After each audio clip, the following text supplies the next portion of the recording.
Good morning, everybody. My name is Andrew Docherty, and I'm the Superintendent of the Southern District of the Methodist Church in Ireland. Now, I love listening to the news, or at least I did. This time last year, at the beginning of the pandemic, I would have listened to the news up to 4 times a day.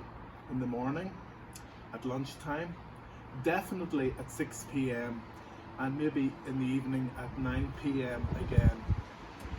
But as this pandemic shows no sign of abating and continues to affect our normal way of life, I am more conscious than ever that our modern media amplifies our anxiety and our fear. We all know that when it comes to the mainstream media, bad news grabs the attention of all of us, and the media simply feeds it to us. In recent weeks, maybe even months, I have become more and more aware, and indeed I've heard it from other people, that we are all living with all-consuming levels of uncertainty. How long will these severe restrictions last? Will there be any easing after the 5th of April? When will we be able to see and hug our family and friends again? Will the economy ever recover? What about people's mental health? The statistics with regards to COVID-19 numbers are stubbornly static. And what does this mean? Now, we might conclude that the best way to cope with all this uncertainty is by seeking as much information as possible, like listening to the news. But I want to suggest that this can be harmful and indeed counterproductive.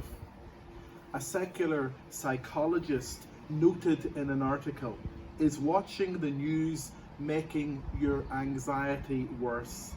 And he said this: "Staying glued to the news actually increases our anxiety in the long term, because it contributes to the false belief that if we have enough information, we can remain in control." In other words, the more we seek certainty over what will happen in the future, the more anxious we will feel, because it is simply not possible to be certain about how long the current coronavirus will last, what the world will look like afterwards, and so on. Now, if you read the Easter story from Easter morning to Easter evening, you'll discover that on Easter evening, the disciples gathered behind locked doors. They were afraid. They were anxious. They were isolated. They were afraid that their own leaders would come after them the way they had come after Jesus.